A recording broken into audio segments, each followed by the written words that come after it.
So, waiting for Mr. Blasko to join.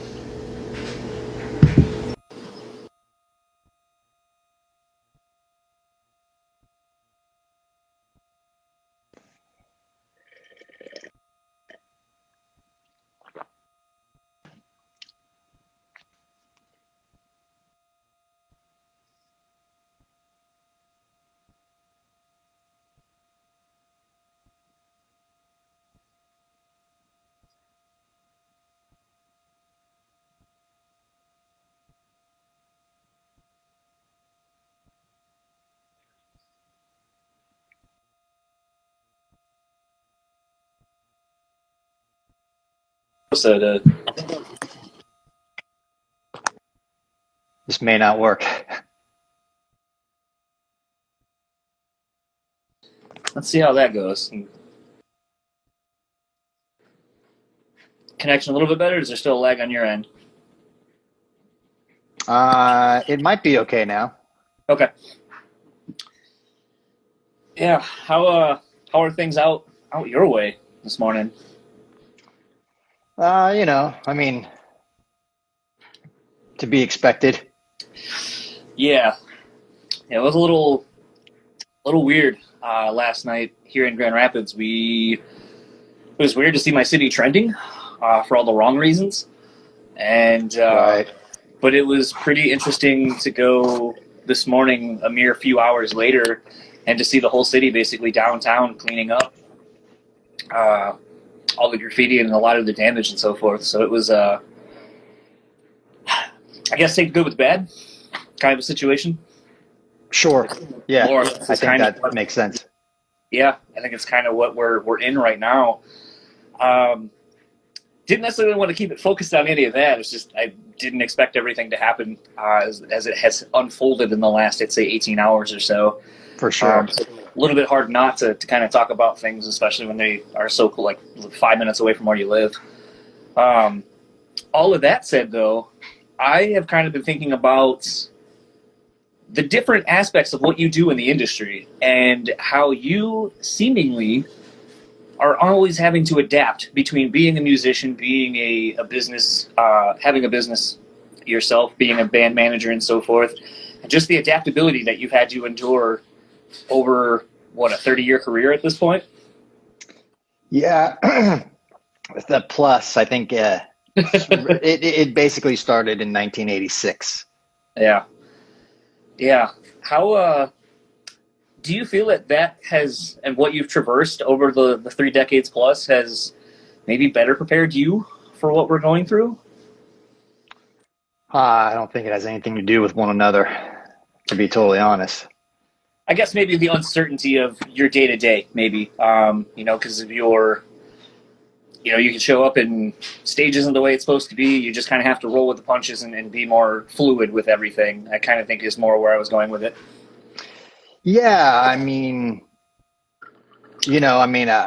think I'm adaptable and flexible just for sheer survival, right? And the sheer want to be in music on some level, not to be disconnected by it, and so to be in control of it versus, as a, say, for instance, as a hired gun bass player guy, like I'm not in control of that because it's, I'm waiting for the guy who I play for to make those decisions, right? So I'm not in control of when I play or what I play, right? It's kind of up to that guy. So, but I still want to be in music and still want to do everything around that. And for instance, like playing in Ozzy's band, like I don't necessarily want to play in a bunch of other bands. So, someone might think like, well, if you're waiting around for Ozzy to call the shots, like, why don't you just play in other bands? It's not really like that. Like I kind of prioritize Right. that. And I can do things on the side like Zach Sabbath because it's with Zach and we both prioritize Ozzy's career, right? And we build our lives around that. But still wanting to be in music, still wanting to be active, still wanting to have a career in music, I had to do other things to stay active in there while I'm not playing. Out of curiosity, because, as I've kind of referenced in building up to this, and I think even in our last conversation on the podcast when we were kind of promoting a New Level podcast, it seems that you're one who is able to kind of study the landscape of the music industry and kind of make very informed decisions. Is it something that you've just kind of inherently gained the knowledge of, or is it more of an instinct thing where you just kind of have always followed your gut and what feels right to you? I think it's partly instinctual. And like I said, I think it's primarily survival as well. Just trying to do my best to stay relevant and in front of things. And, and the industry is moving at a very rapid pace nowadays. So it is harder and more difficult to do that and stay relevant and stay in front of it. But I get up every day and try. I don't know anything else. All right, I don't have a backup plan. So it's gotta be what it is. Something I've kind of been fascinated in doing this podcast now for a little over 3 years, and just kind of the crazy ride it's been, learning how to, and I've always kind of joked with some of the band people I've talked to, where it's like you started this thing off because you have a passion for creating music, for jamming with your friends and so forth. What you didn't expect to happen is to have to turn it into, someone has to be an accountant, someone has to be a marketing manager, someone has to learn logistics of sound, lighting engineering, and all that kind of stuff, and even business management and marketing and all that kind of stuff. How have you found time to prioritize all of the things that you do without sacrificing your own, I guess, sanity of your personal life or whatever? Or has that not really been a thing you've been able to necessarily juggle very well? No, I mean, there's no, everything that I do is all encompassing. There's no really definition of family life or anything like that. Like, music is my life. Right. That's my DNA, and and so it's just all there is. There's nothing else. I think it's just kind of that way. It's always been that way, really. It's always been, the thing that kind of runs the show. So it's just interesting. I know for me, trying to, work my normal 9 to 5, find time to do the podcast, do the research, do all this other stuff, but then still find time to be with my wife, to now be with our new puppy that we just got. It's like, it's sometimes kind of hard to figure out the best way to not burn yourself out in any one thing, but not spread yourself too thin either. So it's kind of been interesting to think about that as I get older, about how successful musicians and so forth, and people who are just so multifaceted with what they do, how they find the time to compartmentalize their life so they don't suffer fatigue or don't burn bridges on both ends to basically cause people to go away, like whether it be working relationships or your personal relationships, to where people aren't just like, dude, fuck you, I'm done. Can't deal with this.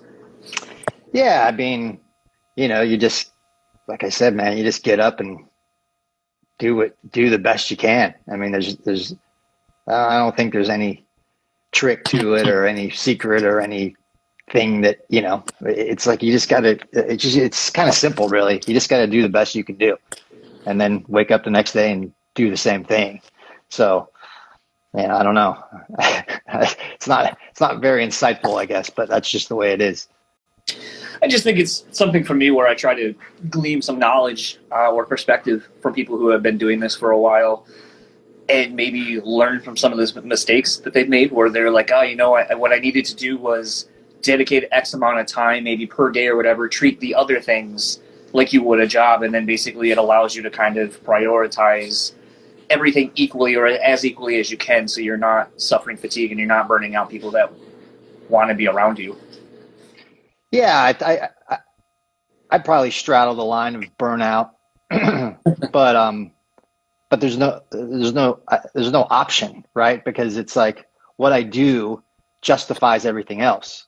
So I have to fight through burnout. I have to fight through frustration. I can't take a day off. I know I run my own business, and my own business justifies my livelihood. So and my business is 24/7. So there are no days off. There's nothing, there's just nothing, there's really nothing that I can sort of teach anyone or be all that insightful about. It's just kind of like, you just got to do the best that you can do. And whatever works for the individual, right? Like if there's a cutoff for you and you have to spend time doing this other thing to then be able to go and do this other thing motivated, then that's what works for you, right? And I've got like, I just sort of roll with it. Like anytime that I try and think that I have a plan or have a structure, it's completely pointless because it all just goes out the window as soon as there's a crisis that I have to fix or whatever.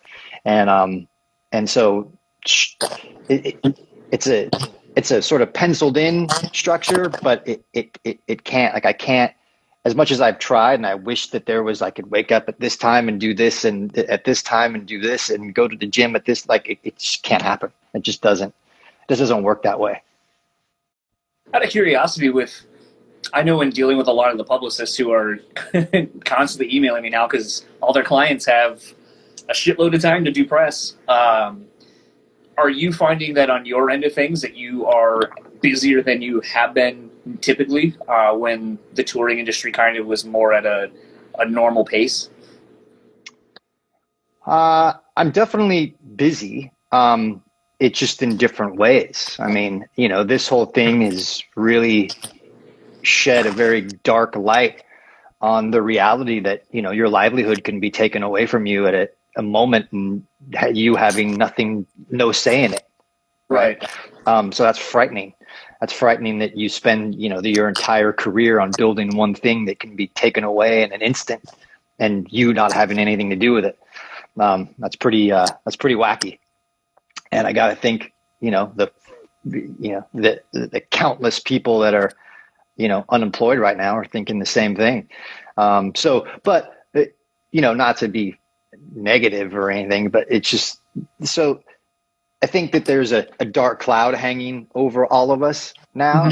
And you just gotta get up every day and face it. Like I remember someone saying, like, you can't use COVID as an excuse to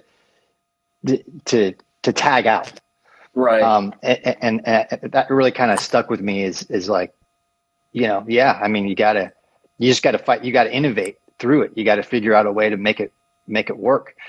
Because potentially this is going to happen again in some level and, use this time to be prepared for the next time.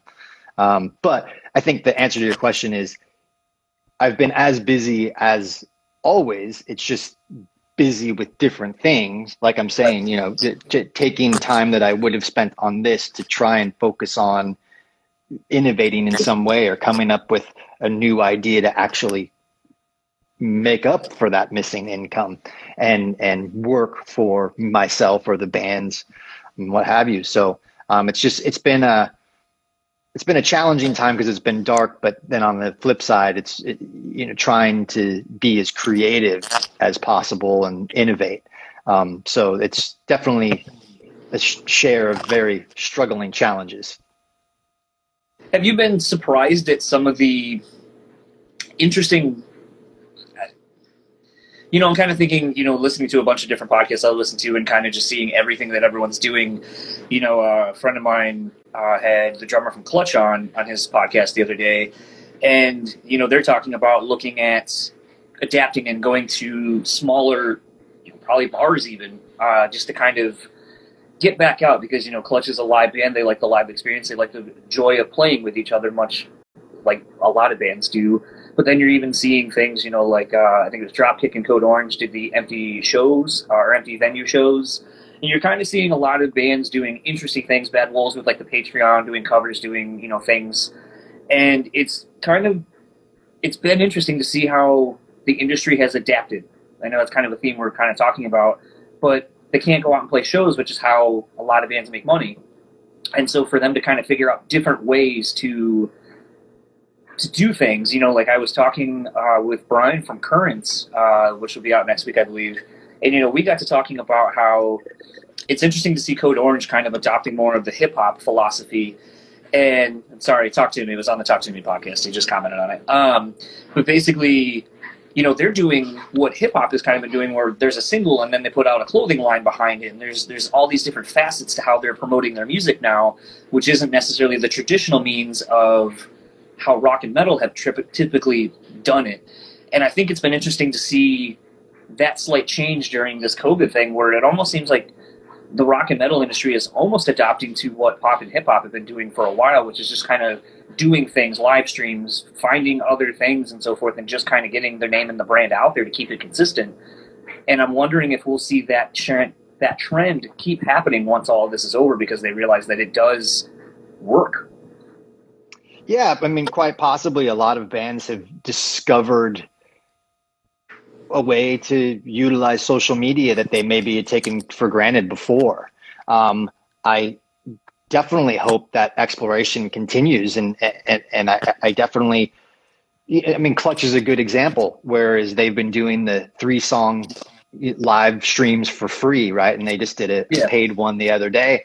But like, I would be totally cool with them putting the camera on in their jam room when they're going, rehearsing a set for a tour or something, continuing that level of engagement with their fans through all these other different platforms. And so many bands have discovered ways to do that, which they never did before. Like the people weren't doing this on Instagram Live before this. No. And so this is one thing that potentially is going to continue, right? Because it's fun and it's cool and it's easy to do. And so the hope is that more bands continue to engage with their fans on these platforms in ways to where they weren't doing it before, because I think it's equally as valuable in a time that everyone gets back to work and goes back to some sense of normality. Fans still want to be able to engage with their fans in different ways, whether it's here or Twitch or some other platform. I feel like it's been positive as a way for bands to market themselves and engage with the fans. I do not think that it will ever replace the actual live connection. I think everybody, fans and bands, everybody misses that scenario. And, financially speaking, some live stream isn't going to make up for, but if we can figure out a way to supplement that with what we love to do and hope to get back to sooner than later, then I feel like that's the positive that I pull out of this situation. So 2 things that I've kind of been thinking of too, and I don't really know how this is going to work. So Suicide Silence, I guess, announced that they're doing small rooms and they're going to broadcast those to basically a market area or a market share maybe. What I haven't really figured out, and I know I put in a request to talk to whomever during our area, like, because I don't know if they're literally going to like small venues, renting them out basically, and then just broadcasting within a radius clause of whatever of that individual city, or if they're literally just staying where they are and then broadcasting to specific cities using a VPN or whatever and treating it like basically a tour. So I haven't really figured out how they're doing that. But if they were doing it to where they're actually going and touring per room or whatever and then kind of raising the funds that way or whatever, do you think that's something that we will see a little bit more of as you're kind of starting to see people figure out what they can do? Or do you think you're going to start seeing more of these drive-in pop-up shows start happening? Couple things. So on the Suicide Silence thing, so I'll explain to you how that's working. And I will say that in terms of someone coming out of this a winner, it's definitely Suicide Silence and their innovation to do what it is that they're doing. They won. They definitely won. They're the winners. That's it. It's gold medal winning. So what they're doing is they're actually not going to be mobile. They'll be stationary in one place, but they are doing a world tour, 30 shows, I think, in 35 days, 39 days, and they're geo-locking the performances. So say there's a Detroit, there's a radius of which people can watch that performance. And that performance will be specifically, whether it's in the United States or in Europe or in, South America or whatever, it's specifically timed for that geographical location. Okay. And it's a set based on what those fans want.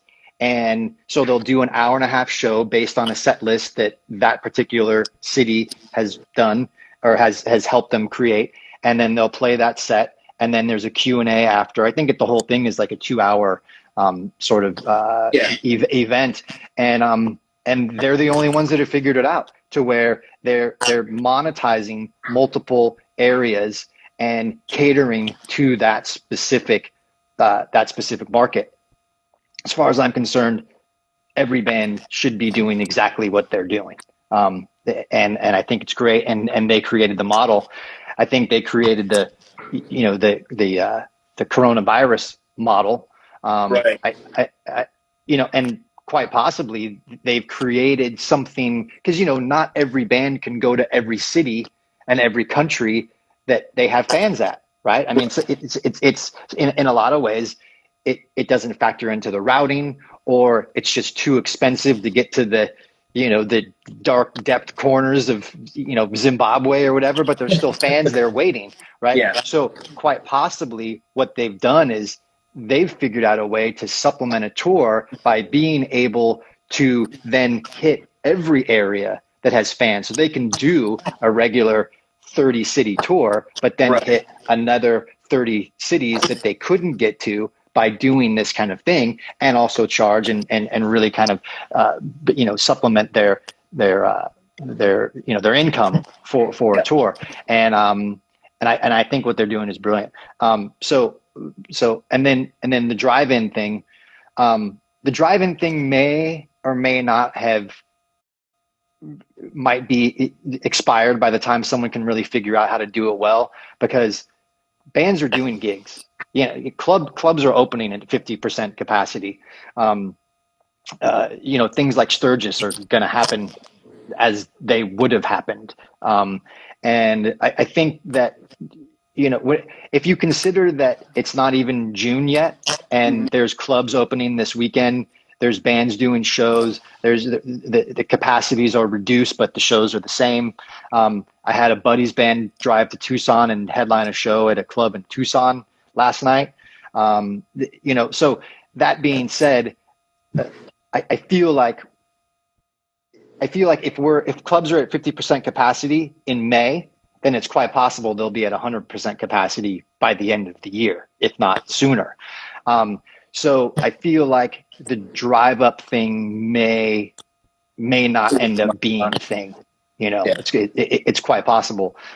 Doesn't mean people shouldn't still explore the idea, but I kind of feel like if I know that I can go to a show in, say, 3 months, I'll probably wait it out because to pull off compared to what Suicide Silence is doing, they can actually continue to do that for the duration of their career, right? I mean, given the current scope of digital media, but a drive-in thing is only right now. Like, that's not going to be something that people are going to want to do because they can't get out of their cars, they can't drink, right? It has to be a relatively limited time because of the expense of keeping everybody there and everything. I think it's got its own set of problematic issues that in a time whenever you can't do anything other than stay in your car, it's cool. But as things start to open up in restaurants and clubs and bars and tattoo shops and whatever, I think the idea of a drive-up show becomes less appealing. What was kind of interesting is I was talking to a friend of mine that works at the Crowfoot out in Pontiac as a talent buyer, and just kind of hearing and discussing some of the things that have been proposed. A lot of people initially were talking about doing, sheds and doing social distancing because they afforded more people to be able to attend these events with social distancing in practice. But something that he and I kept bringing up was, how financially feasible is that? Because if you're doing a shed tour, there's a certain nut that has to be made for that show just to break even, and a ticket price that needs to be met between seats and lawn and all of that kind of stuff, plus the the cost of being, venue operations and so forth. And a lot of these places would be hiring third-party cleaning companies to come through and sanitize everything. Mm-hmm. That you took something that was, we'll just say 1,800 or 18,000 people, and then you cut that in by a quarter maybe. It's like, how is that financially feasible for either the bands and the crew that they would need to maintain that on the road for the expenses, let alone how would you be able to afford that as a ticket purchaser going forward? Because you'd have to find some middle ground, and the bands probably aren't going to be able to eat the cost, and the venue or the ticket promoters probably aren't going to eat the cost either. So it just became a fun thing of, it's got to start at the small venues. So it was just kind of weird to see people entertaining the idea of going way bigger as the solution to the problem, as opposed to let's look at smaller and then work our way bigger from there. Yeah, I mean, I think the drive up thing is something that potentially could have captured a headline done properly. It's been overseas, I believe. Yeah, done properly 6 weeks ago.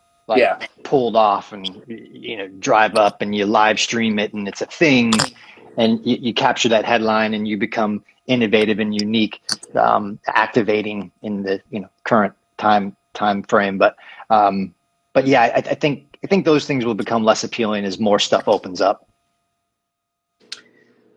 I was kind of going back through and listening to the managemental stuff a new level, because you, on some of the Jabberjaw stuff, the ads have been popping up again for it. And it kind of made me wonder if it was the beginning of a tease of another season. I know you've kind of been on a few other shows saying, I think it was just a one-time thing I wanted to do. It was kind of overwhelming to kind of get it all done and get it all ready, and then you drop it, and then it's kind of a let it be as it, now is released. But it does make me wonder, in light of hearing some of those, is there maybe a plan in some of this quote-unquote extra downtime of resurrecting that and doing another season? Or I thought about it. I mean, the idea is that the content would be evergreen, and I believe that it is. I believe that you can pop in any of those episodes a year from now, and they'll be as informative for someone looking for information like that. I have been thinking about potentially recording a bunch of episodes with no intent of how it's going to end up, just so I have them. Right. And if I decide, because it's a lot of work, right? It's a lot of work to the thing about it is that makes me think that it's plausible more so than before, is that now everyone is so accustomed to Zoom, right? Everyone is so accustomed to this. So it's a lot easier to get people to commit to do something, and it's a lot easier to capture that audio. Right. So I thought I could do a bunch of them and then just put them in the can, and then maybe, make a whole nother, episode out, or a whole nother season out of it. So I have been thinking about it. I think it's 50-50 if I pull it off, Yeah, it kind of made me wonder if it was like a pseudo teaser of something coming, just because it's been kind of weird between that and managemental. Obviously, I know Mike's been going through a bunch of stuff in the last little while. So obviously that's why that's kind of been on hold for a little bit. But I just didn't know if there was kind of plans for a return for both, or at least one or the other. Mike and I have been talking to some people about potentially hosting a new version of managemental. We've talked to a few different people about that, and hopefully, if it comes together, it's for all the right reasons, and stuff. Because we feel like we've done what we could do with that, and now it kind of makes sense to partner up with someone that has a very target demographic for what it is that we do in sort of music business education. Right.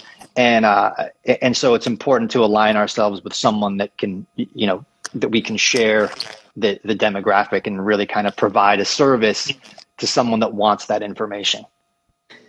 Out of curiosity, did that podcast ever afford you guys the opportunity to go do public speaking? Neither. I mean, it didn't, but on the other hand, I don't think either of us tried.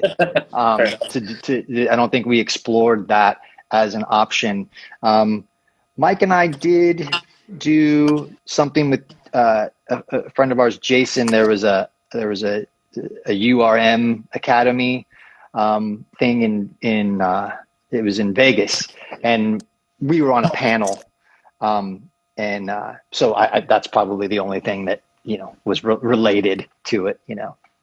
Just seemed like I could see people in the business world, even though necessarily it's not strictly music related, but if you're successful or have management experience or expertise in something, that it can sometimes those philosophies and those policies and practices can be applied to other things to kind of think outside the box of maybe some of the issues some other people are having. So this is one of those that I could potentially see people kind of, especially being as DIY as both you and Mike's success stories are and were, that there would be some value in that to bring you in front of people, just to be like, look, like I was a dude, like, I always love the story of you driving and then just basically abandoning your car.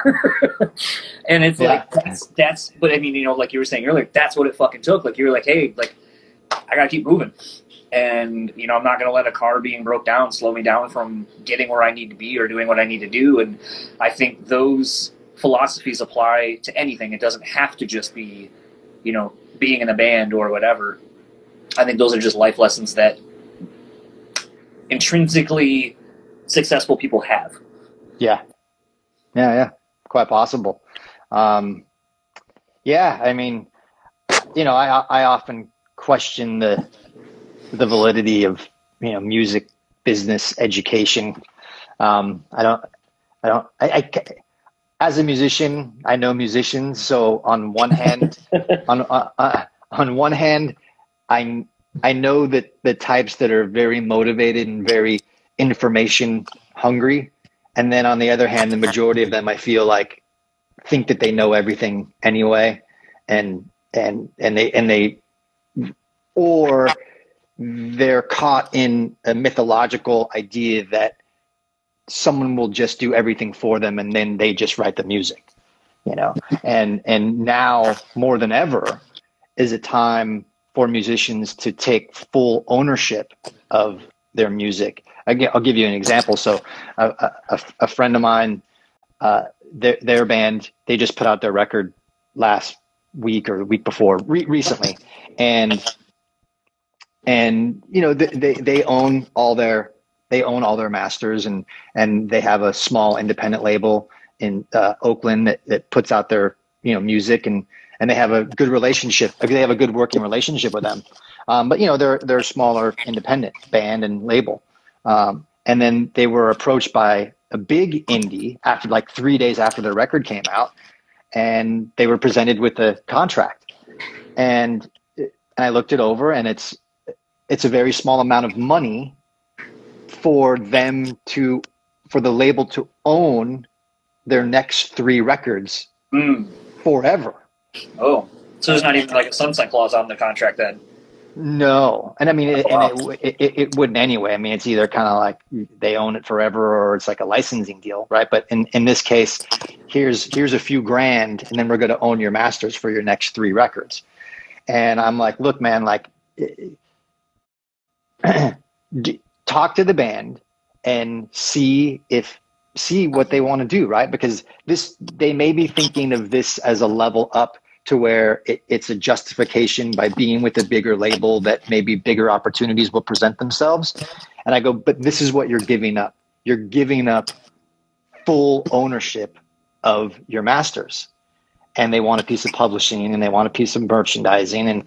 And I'm like, if you think it's worth it, then maybe it's something to explore. I go, or if you realize that you're in a good position now, then potentially what you do is you take the contract and you mark it up with like almost unreasonably, right? And see where it meets, and then potentially maybe there's a meet in the middle that everyone can live with, and then it can justify the means. So we'll see. But once again, just to reiterate, I think now more important, bands need to retain full ownership of everything, of all their publishing, all their masters.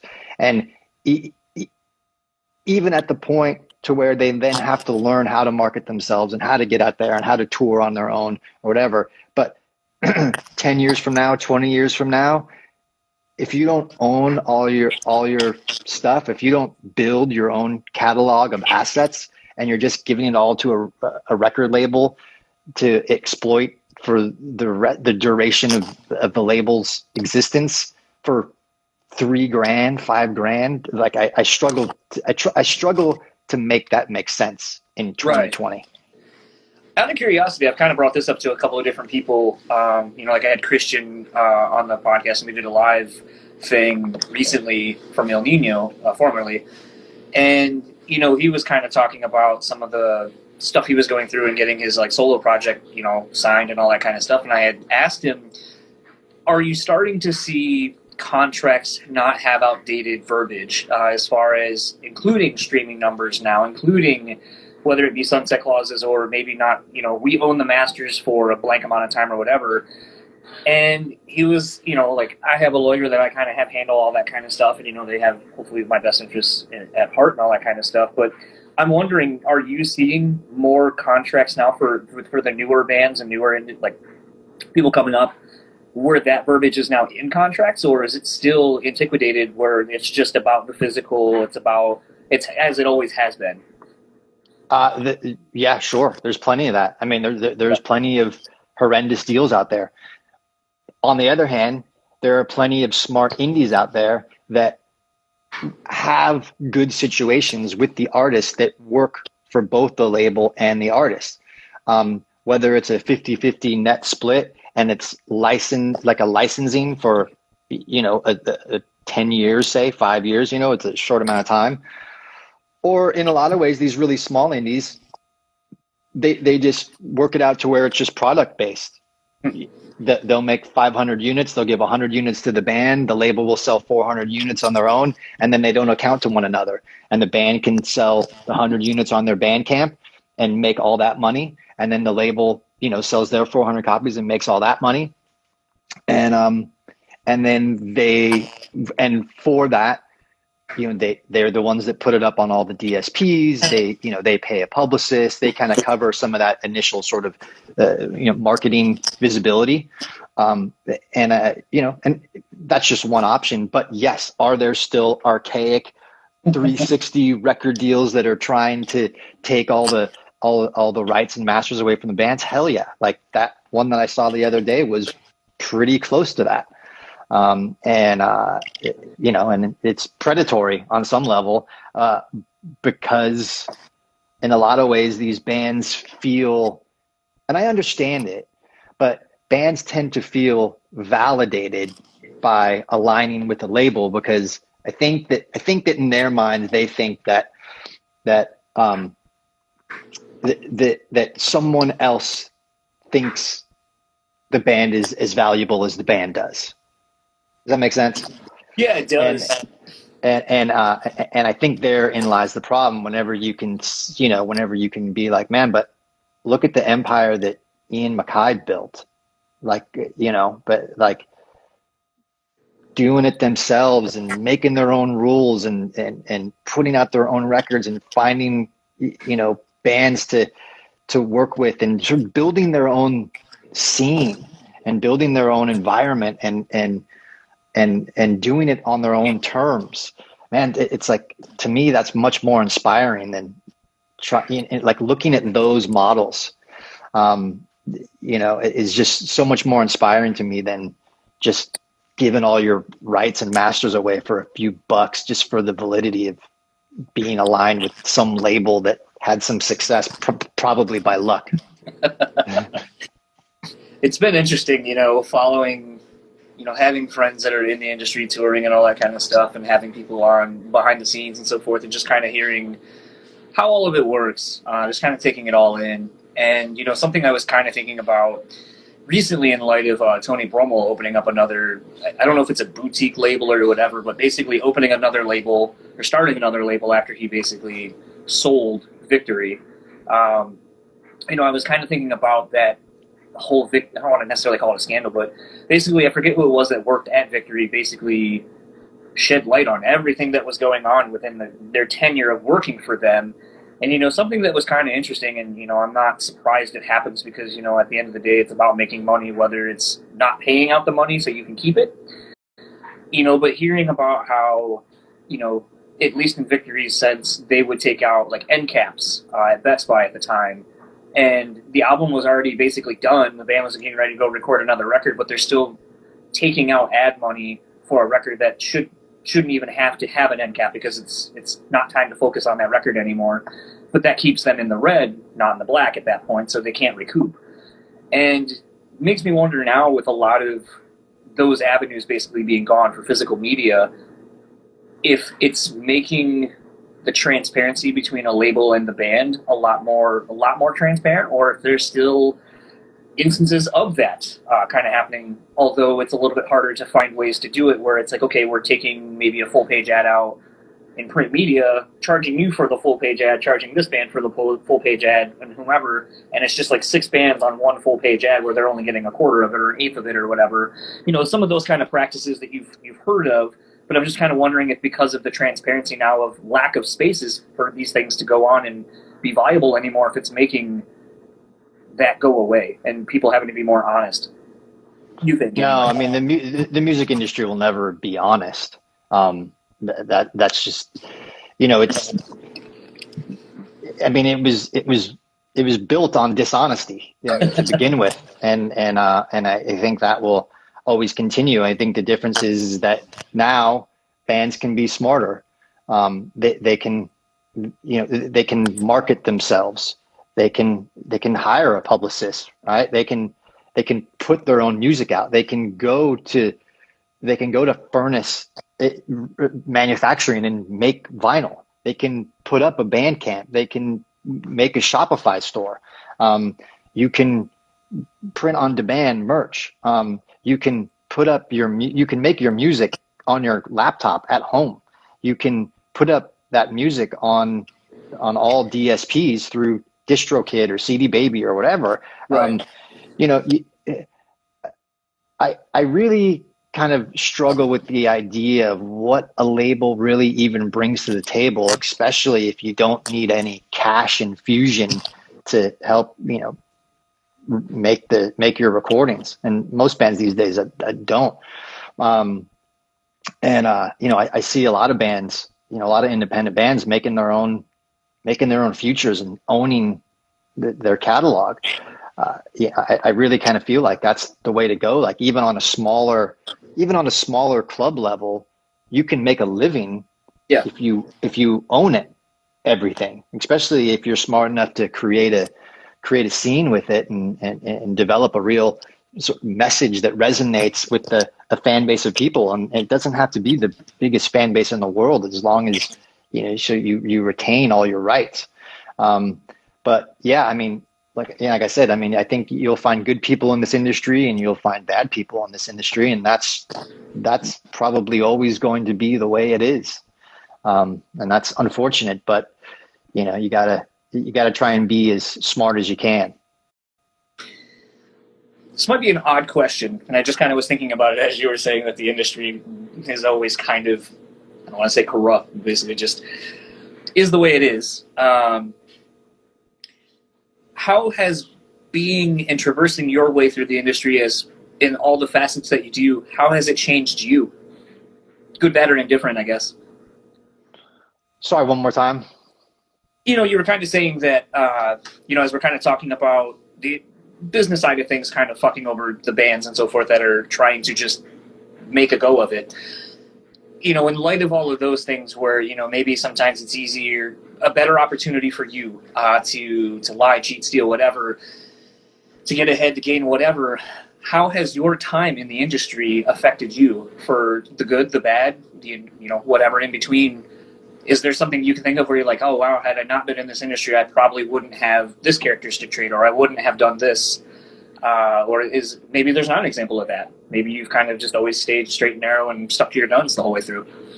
Well, I mean, you see different types of people throughout this business, and I've been in this business a long time, and you can choose to surround yourself with whatever types of people you want, right? Like if I wanted to find a bunch of crooked assholes, I could, and I could easily surround myself with them. But I made the decision to not do that, right? I made the decision to be around surround myself with people that I thought were very smart and very innovative and didn't have to be criminal to do so. I think Ash Avildsen is a really good example of that, of someone who repeatedly has innovated in this business very successfully by following his own vision and his own gut instincts and not being criminal in the process. Right. And I've been lucky enough to be in a circumference of that guy for a long time. And I choose to surround myself with people that I think are good, like, Brian Slagle. I mean, he Metal Blade Records, they signed my first band, and, first 3 records I ever did was with them. And I'm still friends with him, and he still has an active label because he's a good dude, right? He's not a Tony Brummel, Right. he's not that type of personality. But my point is that I could have surrounded myself with the Tony Brummels of the business. And Right. I could be an extension of those guys, but that wasn't my decision. I didn't want to do that. That wasn't mine. I didn't feel like, I think too, because I'm coming from the musician side of it first, Right. is that, and not to say that I ever felt wronged. I mean, I was lucky enough, but I think I just came from an honest position. And so that's what kind of just happened sort of organically, because that felt like that was the right thing to do.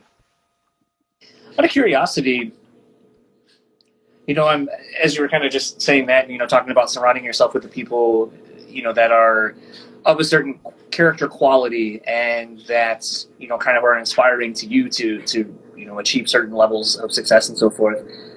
What has it been like being around Sharon Osbourne and kind of getting to see her? Because, a lot has been made over the decades of, how she's been able to navigate Ozzy's career and have a career for herself, and her family, all her kids basically have careers in the industry and so forth, in the entertainment industry.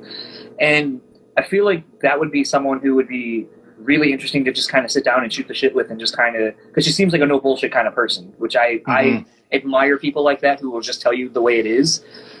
It may not be how you want to hear it, but it's one of those that I have always admired what she's been able to do in an industry dominated by men, especially back when she got into it, and how long she's been able to stay in it and stay relevant.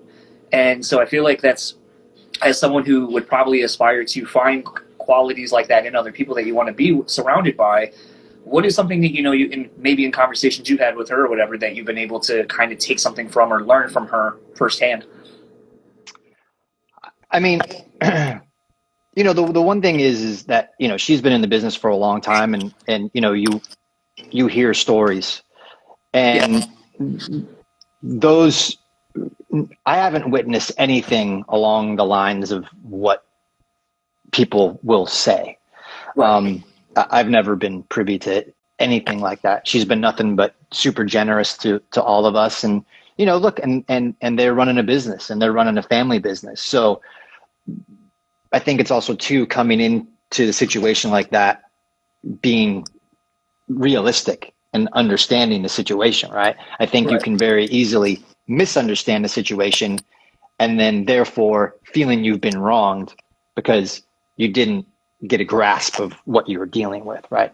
But but no, she's been great, and I mean, I think if anything, it's her just not taking anything, like not taking no for an answer, like, just like you said, like going into something like this already, like with so much adversity, and to really charge ahead and take the reins, and being able to, run the career of one of the most successful, I mean, really the guy that invented heavy metal on some level.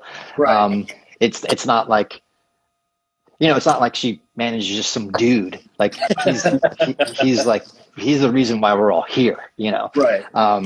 And stuff. So, that's pretty important responsibility for the rest of us, to take someone like that and not only make incredible music, and navigate the music world and to release that. But then to invent something like Ozfest and then create the careers and help build the careers for System of a Down and Slipknot, like the next generation, right? Yeah. Of doing that, because of the fact that something like Lollapalooza didn't want you. You know, like so many people could have been like, oh, that's a bummer. Lollapalooza doesn't want us. She's like, no, fuck that. We're going to create our own festival, and we're going to put all the newest, hippest bands, and we're going to create another generation of developing this music one step further for a whole nother, generations to enjoy, like, Yeah. and so to me, I take that as a very key example of not letting other people tear you down in any way, to take that as inspiration to follow your instincts and know that you have a much stronger purpose here than by what some other gatekeeper, curator, or whatever can dictate to you. I think that's the takeaway. Yeah, I think the fact that, with Ozfest, I mean, this could be misinformation too, but I swear I remember hearing about it on, one of the behind the scenes of the Ozfest or the Osbournes or something, that Jack also was heavily handed in finding some of the up and coming bands. Like, I was listening to, we'll say Every Time I Die, I found this band. Let's put them on the second stage and one on the first, or Mastodon, or, Gojira, or whatever. Any of these bands, it was Jack kind of informing as the younger person that would be going to these shows. And the fact that they would take his input and be like, actually, yeah, like, you're one of the demographics of many that we're trying to go after. So why wouldn't we want some of these up and coming bands and make relationships with the Trustkills and the Ferret Musics and stuff like that back in the day, of expanding, and maybe building up your next headliners and stuff like that, to where you can, maybe some of these bands end up becoming the first of 4 on a package tour for Ozzy and whomever. That it's like you're kind of grooming the next round of bands. And I feel like, with Ozfest being gone, there's a little bit of that's missing. Same with Warped Tour to a degree.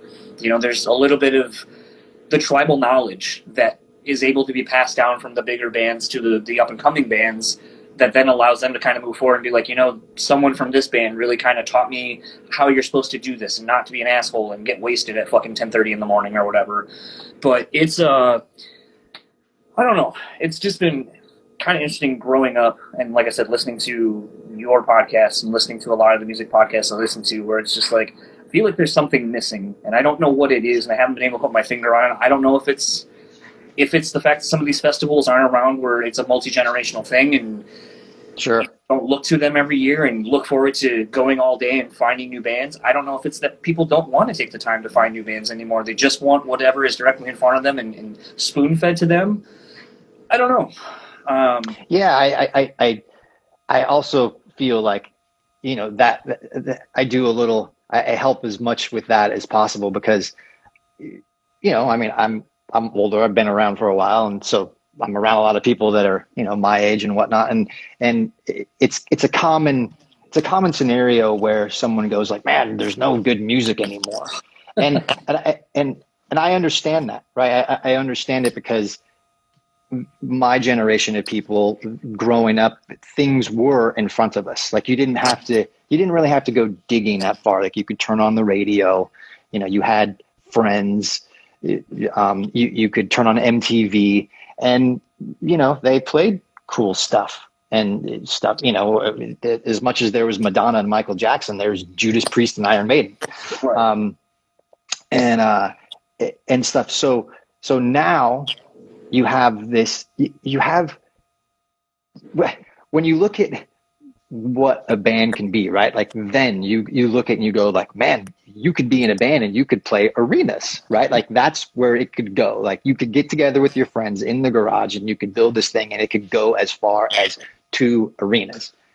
Now, not so much. So I really commend bands that are getting together in a garage, writing original music, putting it out themselves, or finding a label to put it out, and to go that whole route with seemingly no reward, right? They're doing it for the love of doing it. And I feel like that going unnoticed is a bit of a tragedy. So, so I do what I can, I'm a metal guy. Like I like riffs, but I like melody too. So I do what I can to find up and coming bands and add them to my own playlist. And so that way, whenever someone goes, man, there's no good music coming out, and I go, well, here's where you're wrong. And I send them a link to my playlist on Spotify, and there's a bunch of killer shit in there, and I do one every year for the albums and bands that come out every year. And I follow them on Instagram, and I try and support them as much as possible. And there's a lot of great albums from front to back that have come out this year so far, and to them to be kind of just brushed aside or not noticed, right?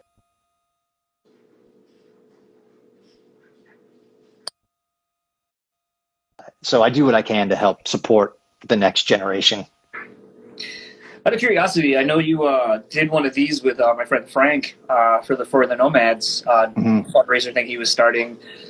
I don't recall if he was doing a second round of these like donation silent auction things. Was that something? I don't think I've come across yours. If you already are involved in that, was that something you had been tapped to do? I know, like seemingly between his cat brand. I know you're a fan of that and stuff like that, so I didn't know if there was maybe something that we could expect from you for that coming up to raise money for a lot of people we've been talking about, the behind-the-scenes touring industry, or if that was something they'd even approached with you. But I kind of figured, I haven't talked to him in the last few days because he's been so busy with it. I think the silent auction have raised almost $25,000 on top of the $45,000 I think they've raised on the GoFundMe. But it's great. He's once again, it's sort of specific people taking this as an opportunity to challenge yourself and innovate and not let it kick you in the nuts, and not use it as an excuse to sit back and hope someone else does something for you down the line. I love what he's doing, and I definitely support it all the way. And any way that I can help, he knows that I'm there for him. I know we've probably got like 2 minutes left on this thing or so. Is there anything you want to plug? Any projects, any bands maybe you want to plug while people are still watching this? No, man. I mean, I think, go to my Spotify playlist. It's linked in my bio on my Instagram. And you can find a wealth of cool stuff there. Yeah, man, I mean, I think that's really it. I mean, thanks for having me, and thanks for doing it. I had a lot of fun talking with you on the last one, which was more centric to the podcast, but I know there's, like I said, the handful of times you've been on Josta and so forth. It's always just interesting because you just kind of shoot from the hip, and, in an industry where a lot of people will kind of give answers that make themselves look good or just kind of push the agenda of whatever they want to be promoting or whatever. It's nice to hear someone kind of talk out loud and kind of work through solutions to things, because I think that's the only way that more progress gets made in solving anything. And it seems like one of those that always wants to be a part of that, not just be behind the scenes and just go, well, I'm going to do these things for myself and only me.